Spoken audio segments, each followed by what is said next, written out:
अस्सलामुअलैकुम नाज़रीन इकराम। उम्मीद कामिल है कि आप ठीक होंगे और खैरियत से भी होंगे। नाज़रीन इकराम, आज फिर एक नई वीडियो के साथ मैं आपकी खिदमत में हाज़िर हूँ। उम्मीद है कि आपको वीडियो पसंद आएगी।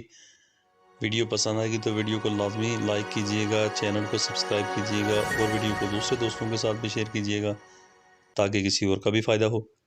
तो नाज़रीन इकराम, अगर आप जोड़ों के दर्द में मुब्तला हैं और जोड़ों का दर्द जो है आपको जाने का नाम नहीं ले रहा है, तकलीफ़ बेहिसाब होती है जोड़ों के दर्द में, तो नाज़रीन इकराम, आप एक नुस्ख़ा मैं आपको बताने वाला हूँ जो आप ट्राई कर सकते हैं। इससे जो है आपको अच्छा ख़ासा फ़ायदा हो सकता है। तो नाज़रीन इकराम, आपने करना कुछ ये है कि अगर आपको जोड़ों का दर्द है, बहुत ज़्यादा दर्द होता है, जोड़ों का दर्द किसी भी वजह से हो सकता है, यूरिक एसिड की वजह से हो सकता है, पुरानी किसी चोट की वजह से हो सकता है, बादी की वजह से हो सकता है, पोटाशियम की कमी की वजह से हो सकता है, या तो फिर जो है आपको किसी भी चोट का जो है पुराना चोट जो होती है, पुरानी चोट लगी होती है तो उसका दर्द हो सकता है। तो नाज़रीन इकराम, एक उम्र में जाके कम से कम 40 के बाद जो है वैसे भी दर्द शुरू हो जाते हैं। तो जो भी पुराने दर्द होते हैं वो तो आहिस्ता-आहिस्ता ज़ाहिर होने शुरू हो जाते हैं, पुरानी चोटें जो होती हैं। तो नाज़रीन इकराम, इसके ऊपर आप एक नुस्ख़ा इस्तेमाल कर सकते हैं, छोटा-सा नुस्ख़ा है, कोई महँगा सौदा नहीं है। आपने करना ये है कि आपने आलू लेने हैं, तो आलू आपने फीका आलू लेना है, मीठा नहीं हो।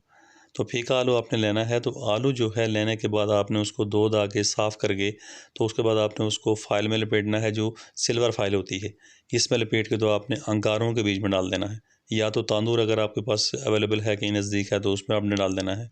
तो ये आपने उबालने नहीं हैं, आपने तंदूर में डाल देना है या तो अंगारों में डालना है, लेकिन उबालना नहीं है। तो इसको पकाने के बाद आप इसको जो है एक यानी मुनासिब जो छोटा वाला आलू होता है तकरीबन, तो उसको आपने इस्तेमाल करना है रोज़ाना। तो ये आपको जो है अच्छा ख़ासा फ़ायदा देगा, ख़ास करके जोड़ों के दर्द में। और नाज़रीन इकराम, इसको आप इस्तेमाल करेंगे सुबह के टाइम पे, आप जो है नाश्ते के बाद, आप किसी टाइम आप इसको इस्तेमाल कर सकते हैं।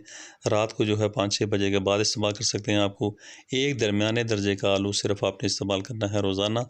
तो नाज़रीन इकराम, जो ख़वातीन प्रेगनेंसी में होती हैं तो उनको आलू का इस्तेमाल अपने डॉक्टर के मशवरे के बगैर नहीं करना चाहिए। तो नाज़रीन इकराम, उम्मीद है कि आपको जो है बड़ी-बड़ी दवाइयों से जहाँ फ़ायदा ना हो, बड़ी-बड़ी लोशन और बड़े-बड़े क्रीमों से आपको फ़ायदा ना तो सकता है आपको इससे फ़ायदा हो जाए। तो नाज़रीन इकराम, इसको आप ट्राई कर सकते हैं, फ़ायदा उठा सकते हैं।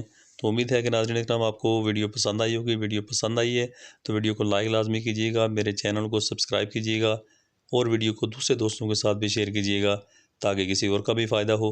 Thanks for watching. Be happy always. Bye.